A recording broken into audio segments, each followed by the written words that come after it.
All right, for God's sake, greetings everyone and welcome to the 124th edition of Cinema Effect. I'm Zach, and I'm joined by my fellow Hans Zimmer appreciator, Jaden. Hello. And PTA's number one fanboy, aka Fitzy, aka Liam. Hello. I don't know if What's I'm up? imagining it, but I feel like I haven't used those OG ones in a little while, so I just wanted to do that. But I say that, and I might have used them last week, so I don't know. I'm sorry. Ladies and gentlemen, this is Cinema Effect, the podcast where we review and talk about a different movie every single Monday. And this week, that movie is The Hurt Locker, which opened in the US on the 31st of July, 2009. It was directed by Kathryn Bigelow. It is a war drama, and the synopsis says, during the Iraq War, a sergeant recently assigned to an army bomb squad is put at odds with his squad mates due to his maverick way of handling his work. Fitzy, I think a first-time viewing for you of The Hurt Locker. What did you think of this Yes. Best Picture winner? I thought it was pretty great. I enjoyed it.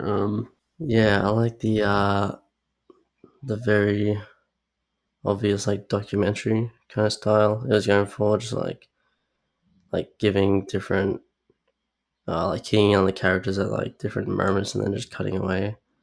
It felt very, I don't know, very realistic, really lifelike.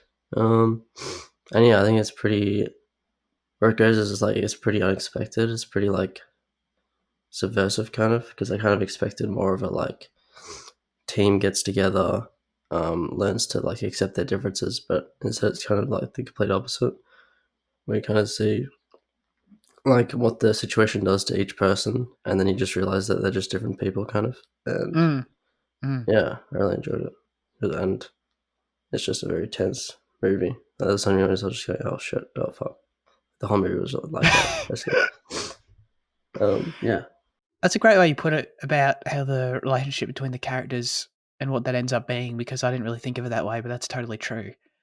Yeah, for me, there's a lot to, I don't know, there's a lot to really like. I thought it was really an effective film. For me, I thought it totally, couldn't agree more, felt like watching a documentary in so many ways. And I don't know, that approach I feel like makes the experience stand out in my mind compared to a lot of other films. Like, I don't know, it's not necessarily tackling themes or ideas that, or even a conflict, the exact specific conflict we haven't seen before. But I don't know, I feel like these ideas, the effects of war on its participants and the impact on civilians and all these sorts of things that have been done before, I just think it handles it all with a grittiness and with reality that was quite refreshing and makes it stand out. So I liked it a lot. Jaden, what about you on a rewatch? Yeah, I love this film. I think it's fantastic. A long time ago when we asked who's the best female director, I named Kathryn Bigelow as my favorite because I think she is really phenomenal. I think she is like a modern day master of tension. I think the way that she constructs a scene is just wonderfully tense, and I don't think many people can do it like her. I think this film is fantastic for a war film. It takes a very non-stance on positive, negative, and which is hard to do when you've got so much military backing to criticize it so much. But the whole war as a drug theme that's kind of integral to it is, I think it's really good, and not, like you said, that everything's kind of been looked at. But I feel like that one's kind of not examined as much. I just hate that quote at the start that makes it so obvious as to what it is. I would have much rather had we seen Jeremy Renner's return to Iraq at the end of the film, and just we would have been able to deduce it on our own how this is an addiction for him, an adrenaline fix type thing, rather than having that quote tell us why he's going back. It kind of gives too much. But no, I think it's fantastic as well. I love Guy Pearce's short little bit. I love his humor. It's just obviously I've never been to war, but it just feels like it captures so much of the spirit that we're always taught about, how especially kind of the Aussie way. I don't know how the Yanks are taught about it, but we're always taught about larrikinism and the Anzac spirit, and how in such dark times you need to balance it with comedy and humor. You just you kind of need to take it and move on. And I think that's shown really well just in their everyday dialogue, especially at the start with Guy Pearce, how they're just making jokes, there's a bomb down the street, do this, do that, and they're having a laugh and shit like that. And I love that. I really love this film. Excellent point about the humor. I totally agree. With the what did the quote at the start say? I can't remember. Well, the gist of it. War is a drug. Is pretty Oh, much what that's it right. said. Yeah, and it actually specifically like Yeah, does and the then thing and where then it it like fades fades out and and it shows shows you exactly that. Yeah, in like bold highlighted. yeah. Guys, if you didn't get that, yeah, I actually forgot about that. That's interesting because one of the main points I had was that I liked that Jeremy Renner went back, like as a story choice, but I didn't really. Oh, I didn't. I totally forgot about the quote as I was watching it. So like that's that's so funny. No, Like okay. it makes perfect sense. Yeah, in that sense, it's so funny how I think it's really clear there are so many techniques used to make this feel like a documentary, and overall, I think you're totally right, Jane. It feels like Kathryn's coming at this from a totally non-biased perspective, trying to just showcase things with authenticity as opposed to, being preachy in any way or trying to showcase a perspective in particular. But I thought it was so funny because I listened to some of her talk about the film this morning, and like the first thing she said was what drew her to want to do it was to criticize and challenge the conflict specifically. Yeah, And I just thought that was really interesting because I'm like, she handled that. I didn't necessarily like, I mean, it makes perfect sense, but I didn't necessarily deduce that immediately from watching the film. Like, it's not a situation where, you walk out or you turn it off or whatever, and you're just like, oh, yeah, well, that was so obviously just like war is bad, guys. Like, I don't know. I just thought it was handled with a lot of class and a lot of grace, and just really lets the audience sort of sit with everything that they throw out there at you to sort of just what's the word? Compartmentalize? Oh my god. Oh, I really wanted to use the word. compartment. Compartmentalize Yeah, yourself. Yeah, yeah. compartment. Yeah, yeah. Compartmentalize. Compartmentize. I don't know. Oh, so I was sounding so smart for a minute, wasn't I? So yeah. No, I think that was a big point that stood out to me right away. Like in that opening scene with Guy Pearce, which by the way, shout out to Guy Pearce for doing this cameo. Like it was very surprising. But I enjoyed it a lot. I enjoyed him a lot. Right away, you're met with some very interesting technical, stylistic choices that follow the film throughout. And that's, first of all, the aspect ratio. And you've got the incredible constant shaky cam and all that sort of stuff that you can look at, the zoom ins and the close ups and the everything. Like, just totally feels like they were just out there with a bloody goddamn, I don't know, Sony, one of those like $2,000 like cameras that you have with the little wristband around that you're just like shooting this shit for real. Like, that's the feel the film totally Like one of has. those ones that those guys are using in like the car bomb section. Yes, Yeah. yes, exactly. It feels like the film was shot that way, and that's what I really like about it. Was that something that struck you as well, Fitzy? Yeah, I mean, I think like some letterbox reviews like compared it to The Office with the zoom ins as well. Like, you have like a zoom in and then you have like a cutaway. Like that makes sense. I feel like The Office kind of like because The Office is so popular, it kind of everyone thinks of documentary styles in that context, even though like Mm, documentaries have always kind of been like that. But yeah, it does feel like that. yeah, yeah. Yeah, that's funny. People compare it to The Office, but like, I mean, they're not wrong, but it's because they're both in their own very Yeah, they both weirdly. have documentary styles. Yeah. Yeah, exactly. Like they're both like inspired by the same filmmaking techniques, even though they're like totally opposite genres and everything. It's Hmm. interesting. I had some trivia here. During filming, 3, 4, or more handheld Super 16mm cameras were used to film scenes in documentary style. Nearly 200 hours of footage was shot at an eye-popping 100:1 shooting ratio, which I'm not smart enough to know exactly what that means, like in terms of like that. But I could tell you, like the aspect ratio stood out right away. It was, I felt like I'd just put on SBS when I hit play. I guess is the best way to put it. There was not a glimpse of any bars or anything. So I thought that was interesting for sure. But I think all that just, I don't know, just contributes, I think, to the whole thing feeling very real, very dirty.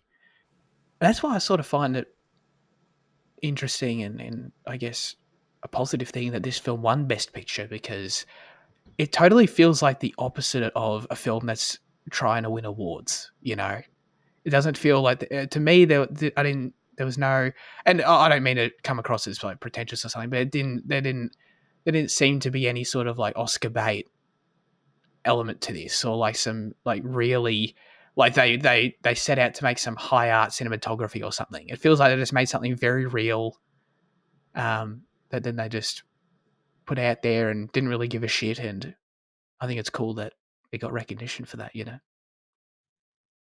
I guess it sort of just ties in with the fact also that like it was crazy that it took so long for a female to win Best Director and Best Picture. So it's interesting it was this film of all films, you know what I mean? Like it's almost like, I guess in a way what I'm trying to say is that like when I look at Jane Campion's The Power of the Dog, like when I see that film, I quite like the film, but like it just screams of like an Oscar winner, you know what I mean? Like everything about it as you're watching it. And this is the opposite, but this did it first. So I just thought that was interesting. Was the sniper showdown, Jaden? Was that like a whole standout sequence to you as well? Stand out? Not really. Well, yeah. Why I love this movie is that each set piece differs. You could have really easily fallen into a trap of if it's a bomb diffusal unit, so every set piece is going to be a bomb diffusal, and the core of it is set around that, but each one becomes unique.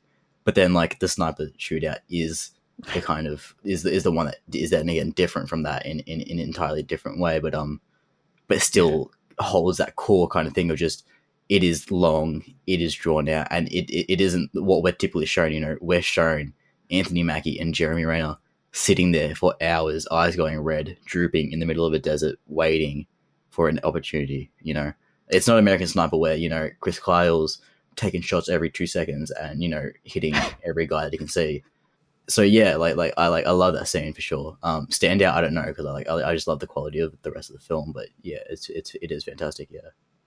Yeah, for sure. No, there's a lot of other sequences to talk about, but I wanted to bring up that one because it's the comparison. I like American Sniper, but the comparison between the two was interesting for sure. Like I loved how it showed the cooperation it takes to land those shots and the time it takes to change the trajectory of the weapon, and Jeremy Renner has to be his spotter, and basically two people have to be involved the whole time. But I know it was this great mix of like something I hadn't really seen before. I love how the other guy comes from behind, and then like Jeremy Renner like completely trusts Owen to handle it. That's his name, right? Owen Aldridge? Owen? I think so. Yeah. Eldridge. Sorry. I don't know.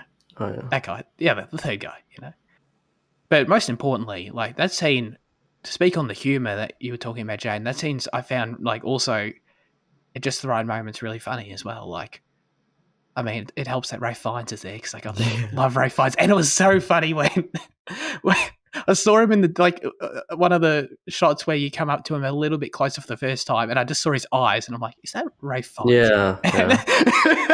That was exactly the same thing. And I was so surprised and so happy to see him. But that was all of that was a great example of the humor feeling really natural overall. Just in the camaraderie, it's all right there. And it's not even like it's not jokes, you know what I mean? This film doesn't have jokes. It's just got natural discussions and banter. Just blokes talking. Exactly. But then that scene goes from like me sort of laughing at something, sort of charming that someone said, to Ralph Fiennes getting shot out of nowhere. And I was like, oh, Jesus. And then, all this shit goes down. And then not long after, we sort of get a quiet moment I really liked also where, they sit with it and they drink their juices, There's a little moment there. And even then also because Eldridge is the guy throughout the film that this sort of younger guy who we see struggling with mentally, struggling with the psychological side of the war and stuff, and he has his counselor sessions and everything. But like that moment also when he starts breaking down with collecting the ammunition, and Will goes down there and shows also his considerate side as well, something we hadn't really seen from him yet. Shows that he's understanding of what he's going through and show some compassion there was really nice as well. So I know it's very the whole thing's very 3-dimensional and is able to change and juggle tones quite regularly and very well, I think. Is that scene when Jeremy Renner has to deal with the body bomb another one for you, Jane, that stands out? Not as much. I feel like not. I feel like for something that was meant to be so significantly kind of impactful to him, it wasn't held on as long as other scenes were. Yeah. So I feel like it's a bit, not as much as kind of the rest of it, but like that's another situation where like it is just a different kind of scenario that they have to deal with. So like it doesn't feel the same as another bomb defusal. That's No, I mean it was no doubt like messed up that he had to dig into the body and stuff. But hang on, but Beckham was fine though, right? No, it was the kid replacing Beckham. Right. Okay, I was a bit confused by that. I'm not gonna lie. I was like, Oh, the kid looks the same to me, but I think he's different, or he's the same. It's just another guy taking his role. Oh damn! I thought that was Beckham. I literally He thought sounded exactly the same.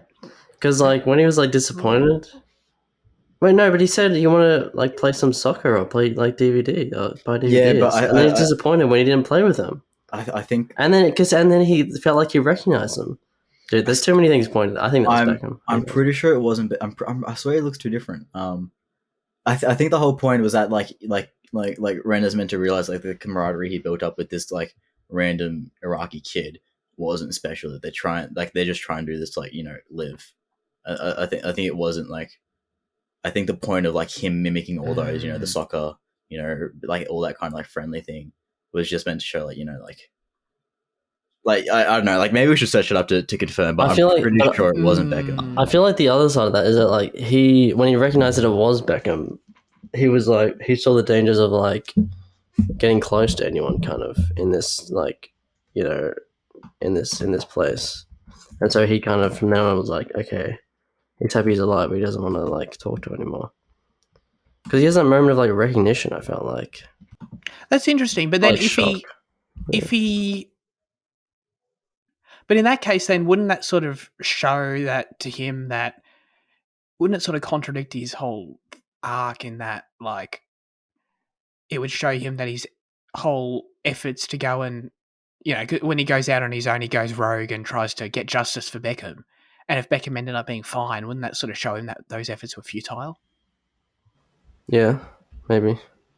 So I don't know. But I don't think that would work to the film's detriment to show something as futile if it's critiquing, the war and stuff. Sure, yeah, that's true. But then I just question why Jeremy Renner then feels like why. I feel like that'd be a dent in the armor of him wanting to go back. I know, that's interesting. I feel like it's meant to be obvious, but I don't know which way it goes. It's definitely later. Oh, here it is. Oh, no, it is Beckham. What? Oh, shit. Because lose recognition, there's this moment. Yeah, no, Beckham was alive. Yeah, sorry. Interesting. I feel like apparently you're making a good case, Chad. I believe you. Yeah. Apparently, Kathryn Bigelow confirmed it on like the DVD commentary. Wow. Yeah, no, because you're right, Fitzy. There was this in their discussion, in their that final time. Like there was this sense of like it was following on from their previously built relationship. Like, do you want to play soccer? Like this isn't some kid he's just met. It didn't feel that way. And there's shock from both sides because he's shocked and then he kind of wants to ignore him, and then Beckham is like confused. Wow. But I just thought it was he was like a salesman. It was like just a marketing tactic. Do you want to play soccer and buy a DVD? Yeah, for sure. Yeah. I'm not gonna lie. One thing that was notable to me is the fact that they allow merchants, they allow these locals in the base. I was just very surprised by that. They have the line where the guy, the supervisor there said, "Oh, they're all cleared with my CO to be here." But I was just surprised. Like, obviously, I assume that's a real thing that happens. I was just surprised that they let these people in. These people. Well, they let foreigners into the US military base. It's pretty weird, I thought, but I guess it's legit. I was taken aback. Starting sequence with Guy Pearce as well. That's another really memorable sequence. I think that I think each kind of major like kind of tension piece is a solid, very memorable one. That start with Guy Pearce is fantastic.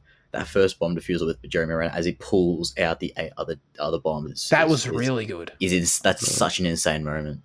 You know, then the whole like the UN embassy kind of ordeal might go on a bit of a quiet side, but I still think is very I still think it's pretty good. What was after that? The sniper was after that, right? Wait, when you say UN embassy, what do you mean by that? The car bomb. Yes. Yeah. Yeah. Yeah. And then came like the whole sniper shootout thing, and then it was like the kid and the camp counselor dying, and then it was a final kind of piece, right? Yes. Yeah. Yes. I think each one is just banger after banger. Yeah, I agree. There's one thing the film does really well throughout all these. I think I specifically noticed it first during the car bomb sequence was just the way it's constantly showing civilians like just watching. Like there's a quick shot, a quick cut to just people watching in the rooftops or like peeking out from behind corners of stalls, and often they just look way too relaxed. They're just like I don't know, they're just like super passive, just sitting there watching. And I don't know, I think it's just a really great way just to show that, you know, this tension that we're all invested in right now is just that these people live here. This is meant to be a functioning city, obviously not very well, but you know, this is a urban environment. You know, this isn't.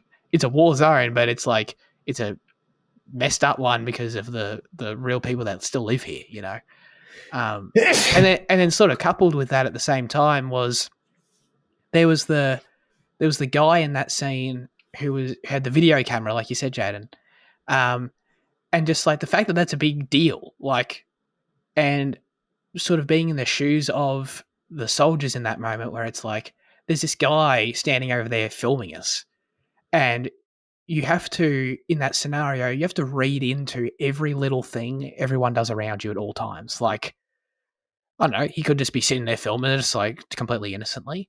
Or like, what the hell is he doing? Like, he could be plotting anything. He could be part of this in some way as well. It's like the guy at the start also with the cell phone. It's like he's just standing there with a phone, but like they have to take that very seriously, and they ended up being, of course, the thing that killed Guy Pearce as well. So I can't imagine being in that scenario, you know, being in their shoes, and it's just like literally anyone and everyone around us could be the enemy right there plotting against us or not. Who knows? And that grayness is pretty messed up. I guess it's the same thing with Jeremy Renner helping the suicide bomber at the end, or trying to.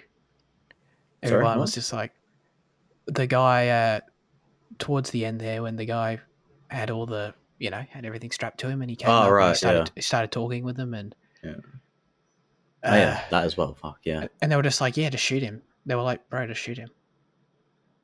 And it's like, yeah, I don't know. Like it's so, I don't know, it's so interesting in what it does for me as an audience member, because like this guy's saying he has a family, and I very much respect Jeremy trying to help him, or Will, sorry, trying to help him and making that effort, even though it was in vain. But even I don't know, I still didn't trust him the whole time. Like I was like, I feel like this guy could just detonate himself at any second, and that's the morality they're playing with out there all the time, and it's just so tricky. I don't blame them for just feeling the need to just not take chances, you know, necessarily, even though it's a really hard issue, obviously. Yeah, I feel like that's a very unfortunate kind of an unfortunate byproduct of like films like these. Like, no matter how kind of much you criticize the war, or how much, you know, they think they criticize the war and making it, you're always going to end up vilifying the minority, or in this case, you know, just Muslim people, and like to the fact that we're like innocent acts such as those shown in the film are going to be then taken by people that witness this, and then, you know, employed in public places around the world. Right. It's you know, like I think the film doesn't do for all the criticizing of the war it doesn't examine enough what they're doing there, why they're there. The Americans shouldn't even be there in the first place, kind of thing. is probably like the where it lacks. Mm. Because like, yeah, it's like, I mean, like all the things you're saying, you know, like innocent acts that then have to be, you know, re-examined. It's then implied in a real life scenario that just isn't acceptable. So like, yeah, I think the movie could have done a bit more to kind of negate that. I mean, I think no matter what happens, I think people are going to take it and then you know do that. But you know, I think had the film just explored that a tiny bit more, just with like a bit more seniority kind of depicted and shown, like that's where it all really lies there, not kind of on the ground. I think it could have been, yeah, Yeah. yeah. There was that one higher up guy that was just a dick because I like that. That was like a Muslim. I like this guy that was like dying. Oh yeah, I was going to bring that up. He's not going Yeah. to make it, even though he could have made it. And then later he kind of like, he's a really like interrogative of like, he's really like intimidating to Will. And yeah, that's the kind of guy you don't want to be around, you know. Yeah. No. That was a standout guy to yeah. me But too. Even yeah. he's just a grunt. I mean like the people in the offices that aren't actually there are the ones that they should have been examining. Yeah, but it's hard to combine like that. Yeah, it is when you've got this documentary style, like yeah, but, yeah, for sure. Yeah, I think I agree. Like, you make a really compelling argument, and I'd be very interested in seeing that. It just, yeah, it's balancing that with like you might be making, I don't know, like, but you at that point you might be making a different film. It's just tricky because this, I think, what Fitzy's saying with that guy, that was an important inclusion to sort of. It's not exactly what you're saying, Jaden, but it is a criticism of that perspective from the angle of it being on the ground, which is where the film always takes place. Yeah, you know. So yeah, it never zooms out any further to any higher ups or anything like that. But it does, I guess, in its own realm, try and deal with it. The thing is, then through dialogue, you probably could have. I think through dialogue, it could have been done then just by saying, you know, just 2 or 3 lines that just added like that little bit more depth. Right. About like even just orders they receive and stuff, or anything like something like that. Yeah, I see that. Yeah, I mean, Will does says like he's trying to find the people responsible when he goes on that kind of futile mission to find Beckham's like home or whatever. But apart from that, there's not much mention of like the causes, of the war. No, that was a.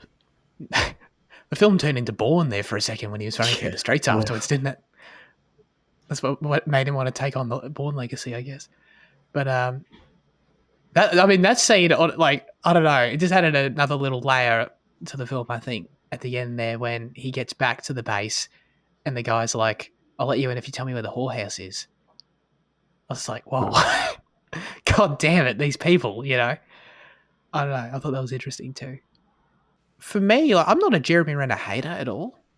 That was an interesting way to open, but I like Jeremy Renner a lot in this movie. I just think that it was cool to see him playing a bit of a rougher type. I think this is a deeper character than I've seen him play before. I think he's sort of a rogue. He's sort of reckless in his own way, but there's clearly a lot under the surface there as well that we see. A lot of humanity that he has, and a lot of sympathy that he has for his comrades and for also the just for everyone involved in the conflict. Like, it's cool to see him go to the efforts, like I've already mentioned, to go to the lengths to try and rescue that suicide bomber, but then also be at the same time like no bullshit at all when it comes to that other dude at the start who drove up in the car to him and he was pointing the pistol at him. That whole scene was a good scene too. So like, I don't know, I feel like there's a lot to. He's a compelling character that I feel like Jeremy had a lot to sort of chew on here in the performance, which I haven't really seen a lot from him. So I like that a lot as well. Thumbs up, Jeremy Renner. You did good. Well done. Can you imagine like how many like simple issues would be resolved if like they just made soldiers take like a mandatory like just 3-month basic language lesson before being deployed somewhere? That's an excellent point. Yeah.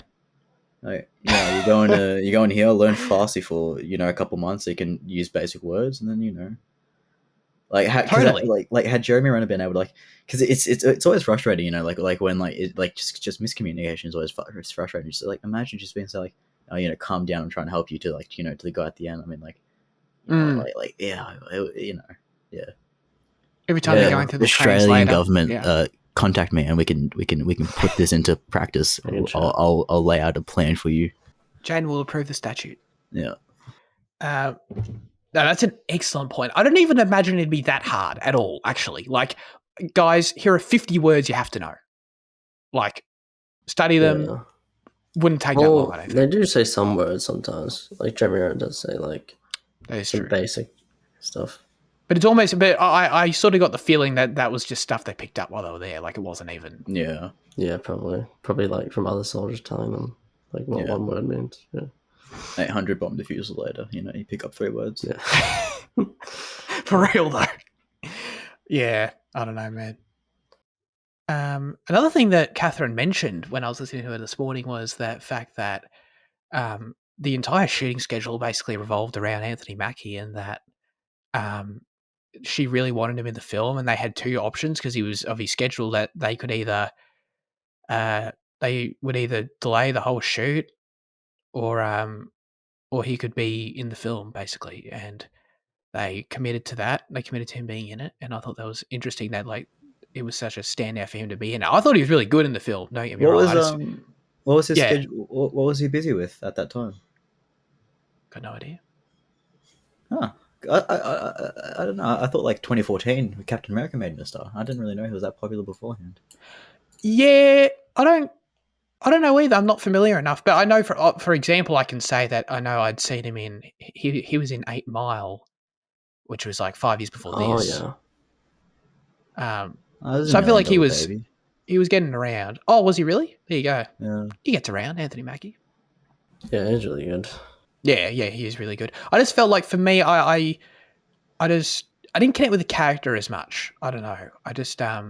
I thought the final conversation he had with Jeremy Renner was really good in the van, and how he wants to start a family, and what was already brought up really well about the differences that they have, and I thought that was really nice. But he seems to, throughout the missions, sort of seems so by the book that he sort of ignores the reality in front of him at times. Like, I think it was particularly, I mean, there were a few examples, but during the body bomb situation when Will was really struggling with having to do that with kid who we confirmed is not Beckham, he lacked an understanding for that in the moment. He sort of was just like, what the hell's taking this guy so long?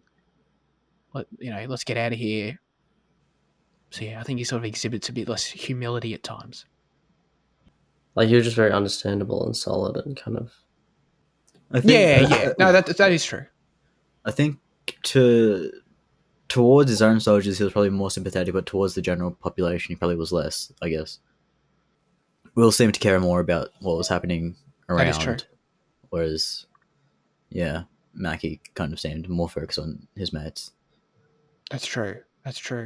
And there was a little, I guess that maybe there was a little moment there when, I mean, I liked when during that final suicide bomber sequence, like, he comes up and he runs and tries to help Will with it as much as he possibly can. That's a nice little coming around there, I guess.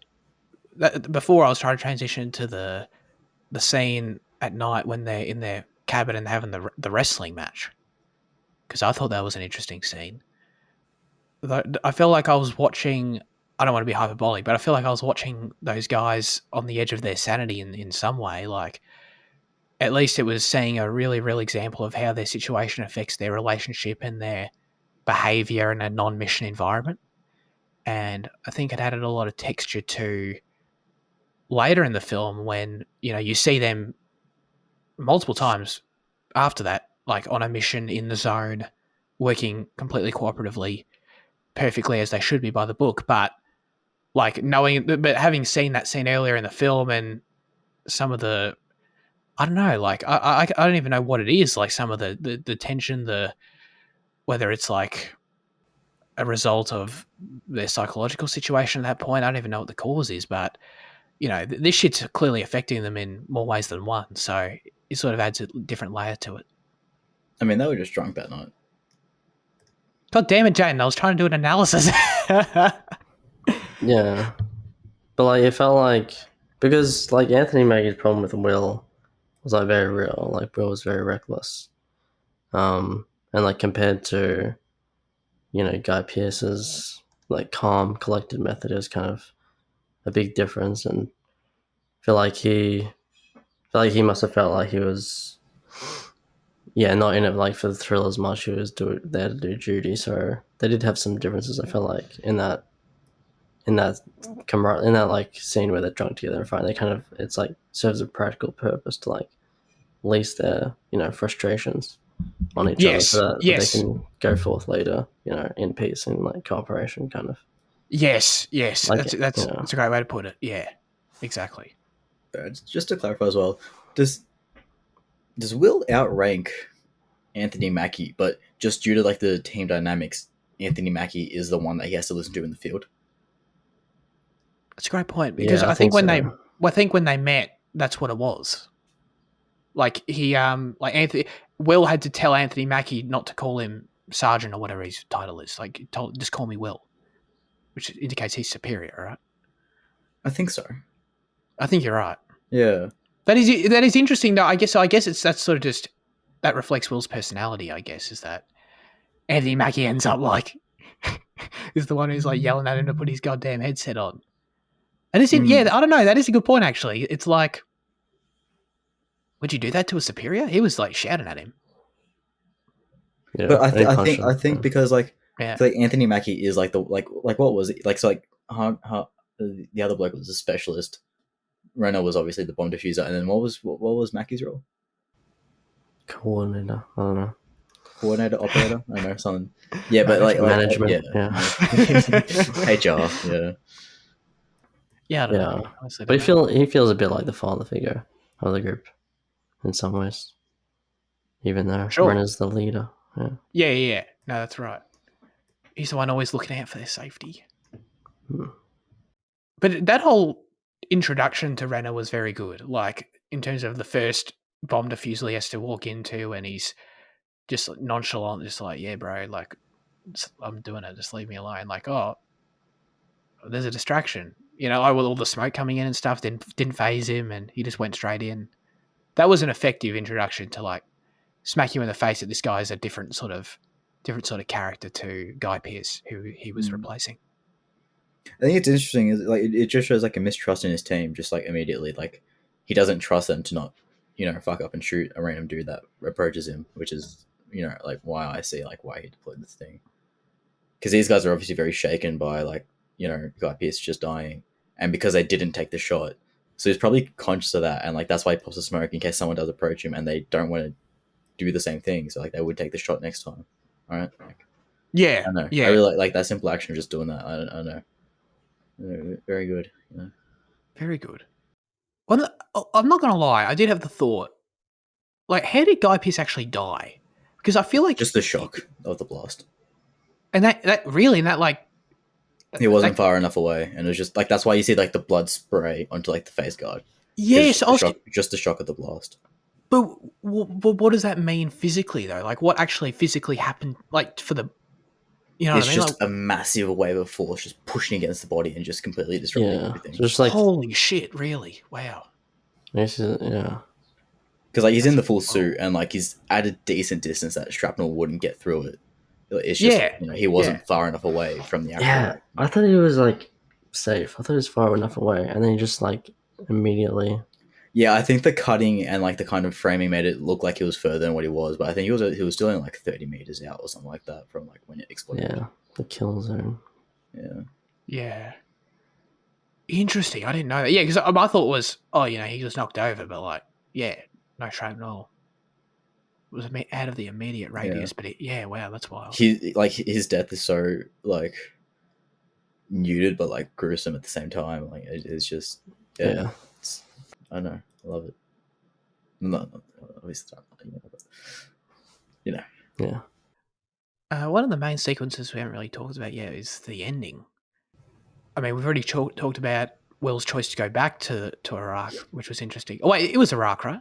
Yeah. I don't want to get my countries mixed up. The hard cut to the supermarket was very effective, I thought, and like him having to be there and choose the cereals and going home and doing the daily chores. Like it wasn't a very long sequence, but it was very effective. Like it's a stark contrast to the deserts we've been spending the whole rest of the film in. So that cereal aisle like felt was like the most impactful cereal aisle I've ever seen on screen, I guess. Yeah, I just love how lost he is. Like it's so simple Exactly. and just so effective. How he looks so lost in a mundane environment. You know, like it's just Yeah. Yeah. And seeing it still all weigh on him, that incident he heard about with all those people dying, and he just can't stop thinking about it. Like, I it's all don't even good. I don't think that weighed on him. I think he was trying to use that to justify to his wife to go Yeah, back. that's Yeah. what I think. Oh, I think a lot of interesting. the film is exactly that though, because I think Yeah. Will is more, like you said, Will cares about the conflict. I think it's more that he just loves the adrenaline thrill of just bomb defusal and that kind of thing, and like Right. he's kind of neutral on the actual conflict or like the politics or whatever. Yeah, he's trying to justify to other people that he's, Mm. you know, that he cares, but like Or he's just trying to about justify to himself. himself Yeah. for others. Yeah, sorry, Yeah. that he cares, but yeah, Interesting.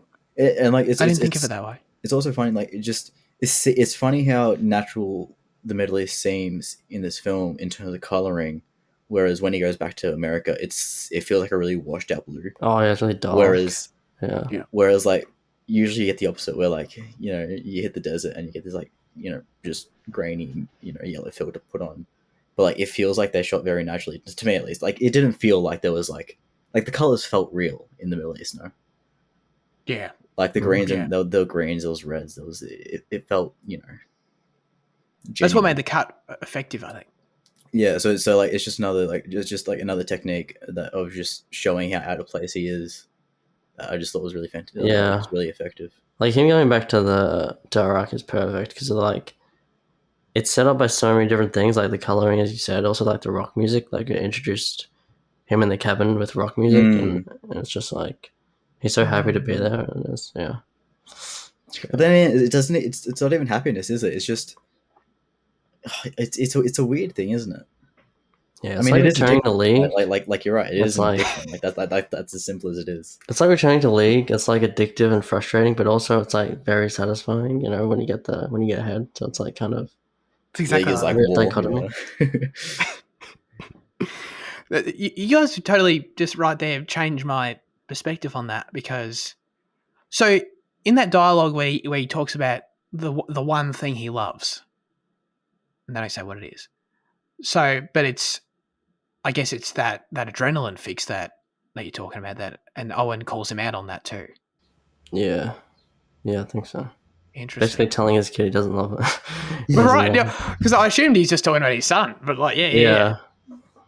That makes sense. That's cool though, and that's a great point about the rock song. Because I'm not going to lie, like not having this perspective, like I wasn't in that frame of mind at all.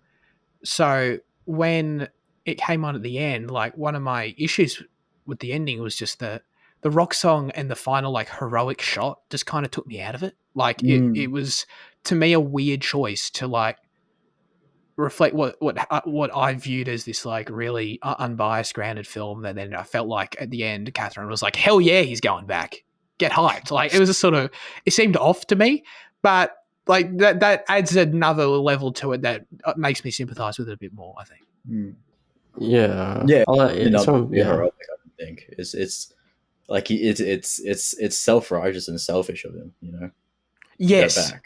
Yes. Yeah. The heroism is like from his perspective, I guess. Yeah. Not necessarily like the movie's perspective. Yeah.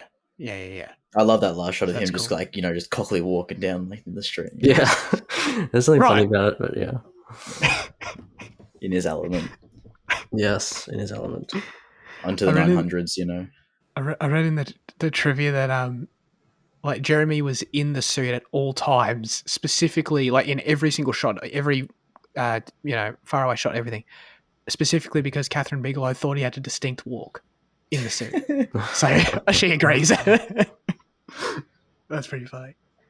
Do you guys know do they use the term the Hurt Locker in the film? No, I was actually trying to figure out, what the hell. I don't think they do. So I read this in the trivia and I was just trying to think back if they actually use it, but the expression the Hurt Locker is a slang term for a situation involving trouble or pain, which can be traced back to the Vietnam War. So according to the movie's website, it is soldier vernacular in Iraq to speak of explosions as sending you to the Hurt Locker. So I mean, explosions hurt, so yeah. makes sense. Yeah, you're in deep shit, I guess. Okay, cool. Yeah, because I read that, I was like, hang on, did they use it in the film? But I don't recall that. I think it would have been really corny if they did. Like they were just like just an Welcome interesting to the Hurt explosion. Locker. Yeah. Yeah, or like just like over gunfire, like one of the guys just screams, "You're in the Hurt Locker now." Yeah. Oh man, that's good. So yeah, there you go. That's what the Hurt Locker meant. I was wondering the same thing when it ended. Like the film goes between this violence and non-violence route of like showing the kills, and like another example of it is like during that sniper battle, when he actually kills a sniper, like it just goes to a slow motion of the bullet dropping rather than an actual shot of the guy getting hit. And like there's this very interesting choice of like whenever a triumphant moment is achieved, it steers away from showing it explicitly so it doesn't glorify like the death, you know? Yeah, I also like the ending of that sniper scene where like they're out there for ages to see if there's like another guy in the room. Mm. And at the end, Will just like, hey, I think we're done here, and they just cut to like, them celebrating or whatever. It's really effective. All right, very good. Let's get to our final verdicts for the Hurt Locker. Jaden. 8.5. So we round that up to a 9, don't we? Sure, you can if you like. Yeah, so we'll end on a 9. I think it's really fantastic. Very good. I think it's Kathryn Bigelow's best film, but only really. Just. Yeah. What's the competition? Detroit. Is that the John Boyega one? Yeah. I didn't know she did that. Yeah, that's banger. Cool. Okay. Fitzy. 8 out of 10. I think it was pretty great, very lifelike and unexpected and tense. Yeah, it's good. Yeah, I agree. I'm giving it an 8 as well. Very good. Would definitely recommend it. And it lived up to, I want to say, like, I don't know. I didn't really know much about it. But, like, it was of the quality that I expected of it, considering it was a Best Picture winner and everything. So that's very good.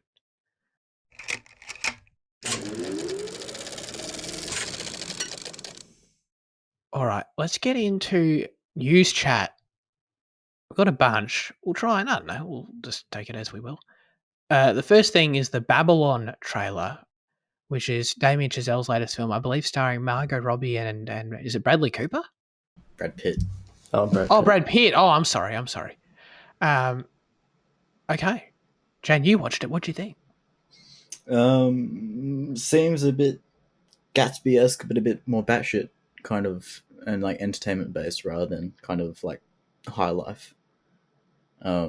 You start the trailer off with someone doing blow, and then like it's just a sequences of like parties and like I feel good and I did this and type of thing. So it's like, is it related to like the same sort of time period as Gatsby, right? Like, yeah, it's the 20s, and it's about like the kind of birth of Hollywood and like the rise of acting and shit like that. Oh, interesting. Cool. Yeah. So it's a different setting, but like it's kind of like the high life of the 20s.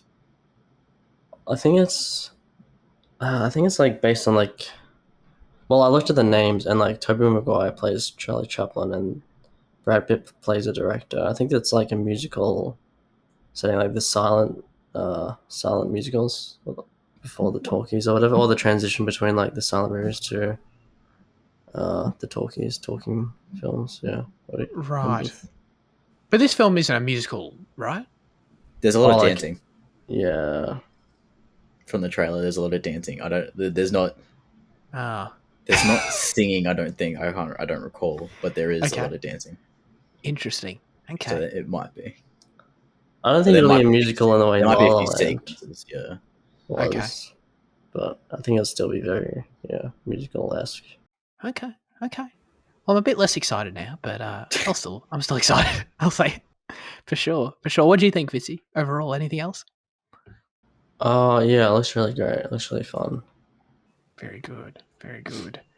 All right, we've got a Secret Invasion trailer, which is the Disney Plus series, a new Marvel Studios thing. Did you see this one, Fizzy, or? No, I didn't see any more trailers. Cool, okay, all right. Then piss off. Jaden. Let What me do you think quickly of just this look at one? the production crew for this because it looked pretty banging, to be honest. I Um, don't disagree. Actually, it looked really like I don't know, like this. I think I don't know if I've spoken about it on the show, but like for a long time, just like in our chats, I've echoed the sentiment that like Marvel has a great roster of characters that if they were to employ the right technique and like make kind of an alternative to a superhero kind of product, they could do fantastic shit.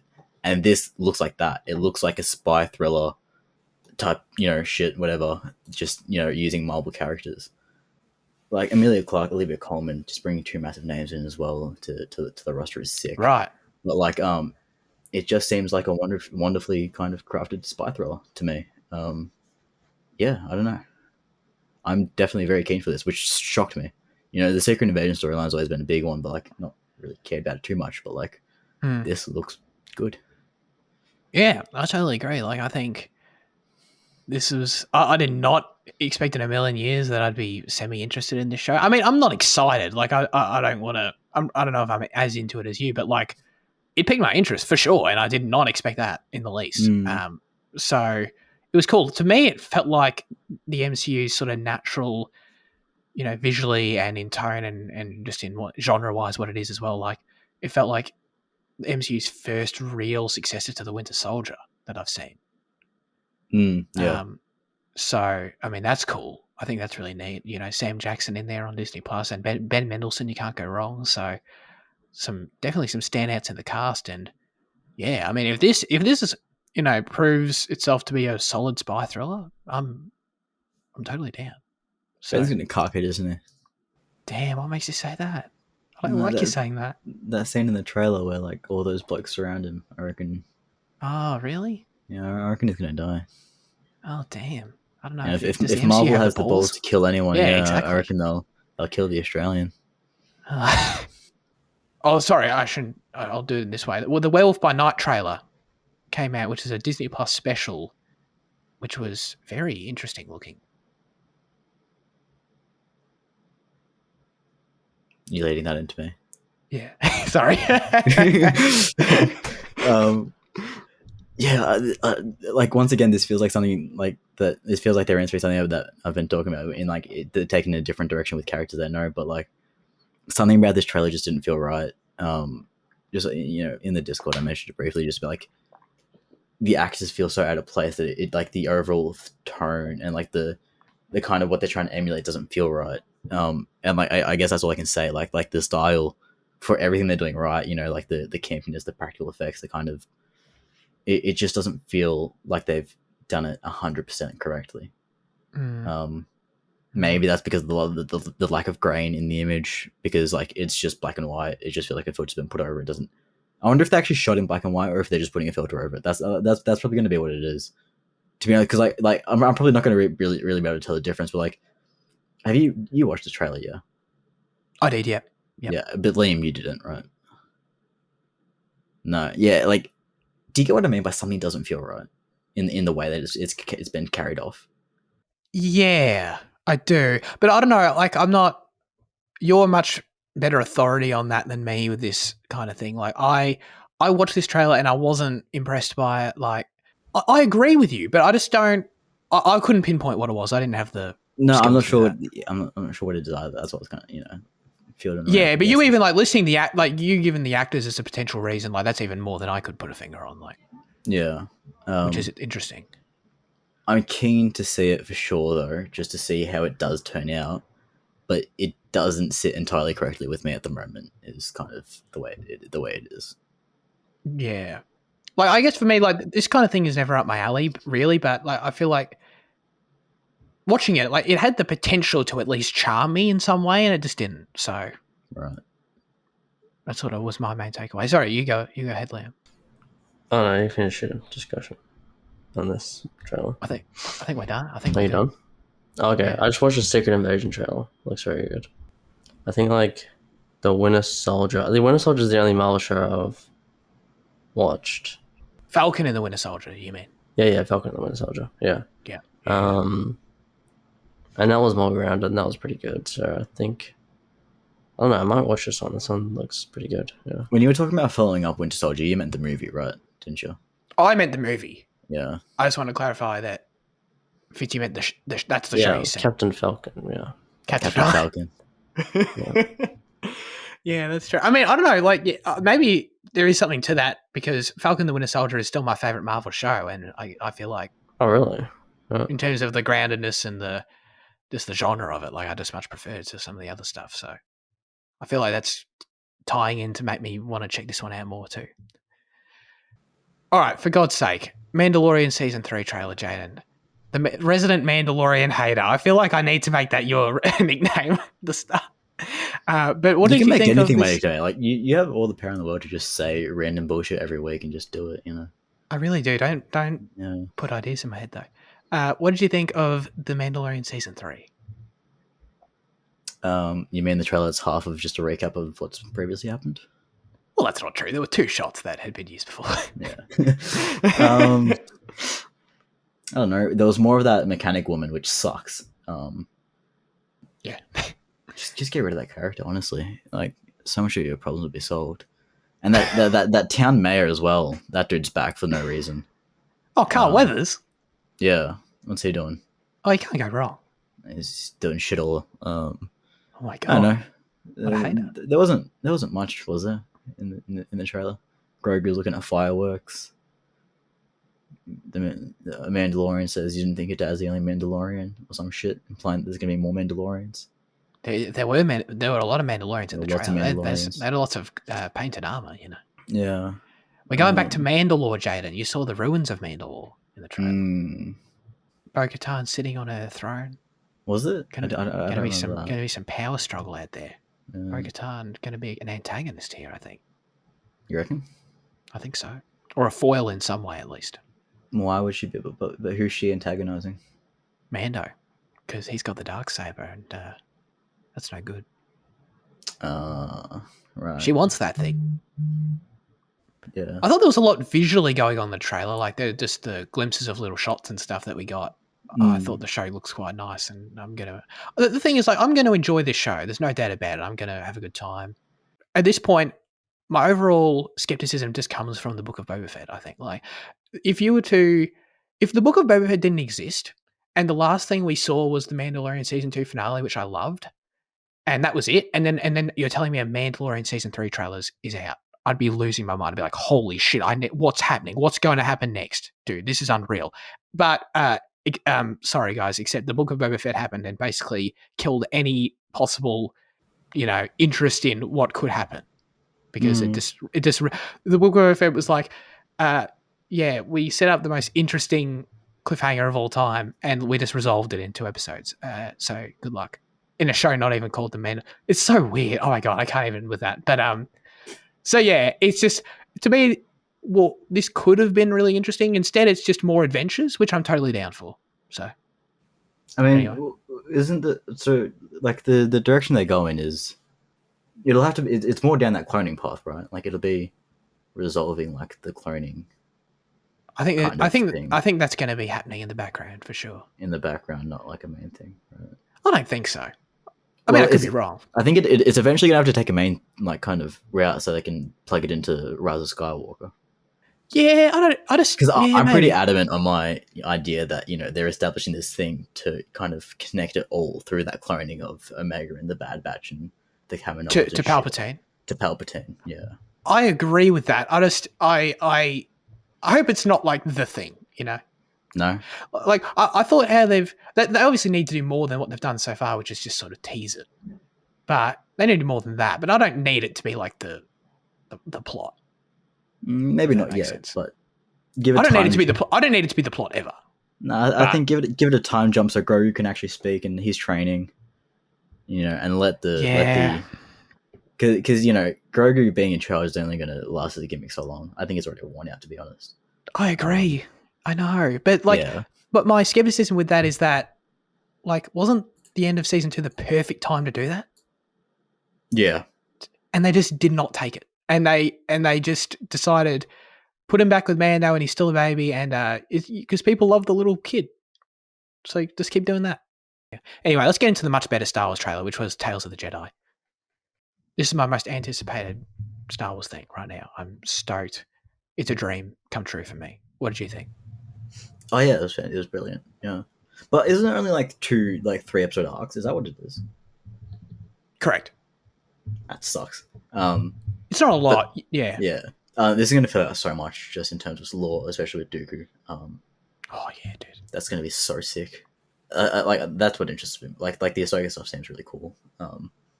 But yeah, like the Dooku, Windu, Qui-Gon, Yaddle shit. Like that's It's so wild. that's where it all goes to, man. Dude. Oh my god. Just seeing Dooku as a Jedi is the coolest thing. I love the way he looks. I love that Liam Neeson's doing Qui-Gon. Liam Neeson's son is doing young Qui-Gon. I think one of the episodes has young Qui-Gon. One of them has like older Liam Neeson Qui-Gon. Okay. And then one of them has Mace, which we sort of got a glimpse at. I think that's what they're doing. So yeah. Oh, dude, I'm so into this. Yeah, you're right. It's not much. They're all dropping at once. So this will be a fun night when these come out. Just blast through these.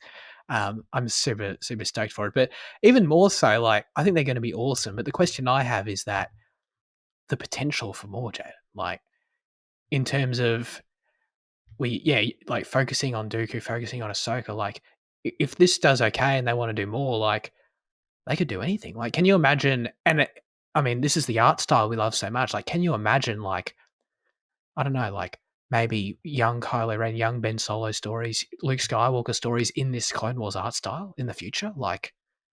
Because presumably just any anthology short story they want to tell with Jedi in them, you know? I feel like the possibilities are endless. I'd rather them stick to the time period, to be honest. Oh, yeah? Yeah, with this art style. Like, it feels like a trademark of that kind of period. Oh, it totally is. That's totally true. Like, I definitely wouldn't want to see, like, a Ben and Lady Really? Skywalker and shit like that. It'd be a step. It'd be a big step, there's no doubt, but I feel like that thought excites me personally. Yeah. I feel like it'd be interesting. But either way, dude, I'll take very as much much like of this. Clone Wars Season 6, though, where you're kind of just filling out stories, you know? Yeah. You know, like, especially like that kind of whole Yoda arc in Season 6.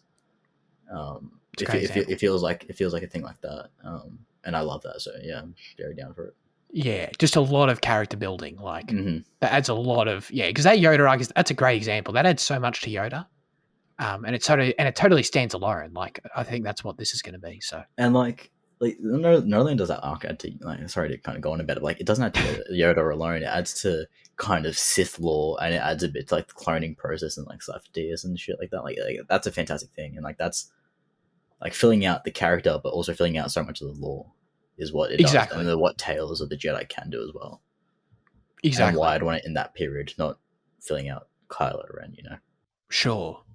Like, I've got almost no doubt that this show's going to change how I look at Dooku forever, which is great. Like, I feel like he's a criminally underexplored character, so.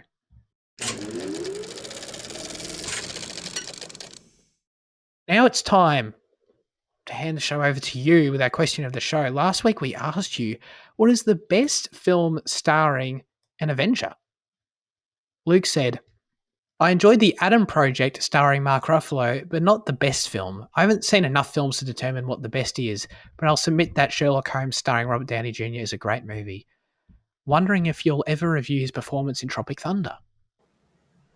Liam, what are your thoughts on that? Are we going to do that? Be a good suggestion for a poll, you know. Do you reckon? Yeah, I've suggested it for a poll before. I lost. Have you? Right. Yeah. There you go. I'd love to do Tropic Thunder personally. I feel like we should just maybe have that up our sleeve. Or is it? I don't know. Would it be hard to review? I haven't seen it, but I don't know. No, it's just a comedy. I mean, like it have like the problems like the other comedies where like there's not a whole lot to grasp onto, but like there should be enough. Okay. Andy said, I've been listening to the end of the episode explicitly, so yeah, I might choose a film starring the original 6. Scarjo in Noah. I never know how to say his surname. I'm sorry. Baumbach. In Marriage Story is my favorite film starring an Avenger, but then again, she probably is my favorite actor out of the Avengers. Chris Evans also deserves a shout out for his starring performance in Bong Joon-ho's Snowpiercer. I'm just sitting here hoping no one says Chris Hemsworth in Michael Mann's Black Hat. but nobody has said it yet, so that's good. So, Liam, is your answer Black Hat or? Fortunately, I haven't seen that film yet, so I can't. But no, my answer is. Well, I don't know if I'll steal Jane's answer because I just found another one that I didn't know Jeremy Renner was in, but my answer is Zodiac. Is the ultimate answer because fucking Robert Downey Jr. and Mark Ruffalo are in it, funnily enough. And yeah, Zodiac's a masterpiece, so that's that. But also, I just found out that Jeremy Renner, I forgot he was in The Assassination of Jesse James by the Cat Robert Ford, so there's that one as well. And also, Fantastic Four and Fantastic Four Rise of the Silver Surfer. They're good answers too. Those movies are pretty good. So, yeah. Interesting. I didn't know you were a fan of those films. I used to watch them quite a bit. I don't know if they're actually good, but I think the casts were good. They had good fandom. Yeah. My answer, I think I'm missing one. I think I'm missing some. I don't know. I didn't have a proper look, but I went with Assassination of Jesse James. It's a great goddamn film. It's one of those films I feel like if I rewatch it, I'm going to give it a higher score. I just like really, really sat well with me afterwards. It's a terrific picture. Also, another one of those, that weird 2007 year. Yeah, where like I know, right? where there's just a lot of bangers and just like No Country for Old Men just robbed all the good films, so it was a bit unfortunate. But it is what it is. Jaden, what are you thinking? No, it's quite a good thing. A few things. Zodiac was going to be my answer because it is the definitive for having two cast members. The Nice Guys has a cameo from RDJ, but it's not really a substantial role, so I won't say it. Does it? I don't remember that. He plays Sid Shattuck. It's an uncredited role. Like it's so brief, but like because his mates with Shane Black, like he included him in it. Okay. I forgot about that. I think for diversity's sakes, we will say Spotlight. With Mark Ruffalo. Fuck off. No. I can't believe you guys don't like this movie. I mean, it's not even that you don't like it. I mean, like you guys gave it a 6 each. So like, you guys think it's fine, which is probably even worse. Did I give it a 6? Yeah. I'm going to change it to a 3 right now. I love this movie so much, and I hate that you guys don't like it. The church sucks. No, I'm just joking. I love religion, as I've said before. But I love how it's just a fantastic, just little, story. Just about pedophiles. It's great. No, I think I really think it's extraordinary. I think it deserves everything it got. I think the acting's phenomenal. I love the story. I love, I just love the weight it carries that you guys don't seem to think it does. So yeah, I love Spotlight. Shots fired. Yeah, cool. What about?